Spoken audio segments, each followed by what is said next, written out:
સેવળાની શોધમાં આવી ગયા દેવ મોગરાના ડુંગરે.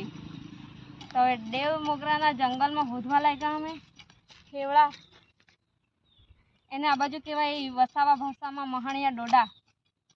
આ બાજુ તો એને કોઈ નહીં ખાય. તેનો ફાયદો આપણે ઉઠાવી લઈ જઈએ.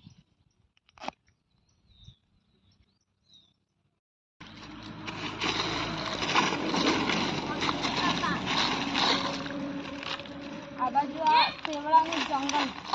આખે ડુંગરમાં સેવળા થયેલું. એનો કાંદો બી હાથે આવી ગયો. કોઈ નહીં જોયેલો હોય તો જોઈ લેવો. આ બાજુ ખોદેલું છે ને એટલે એનો કાંદો બી કપાઈ ગયેલો છે. એને પાછળ દાટી દેવા પણ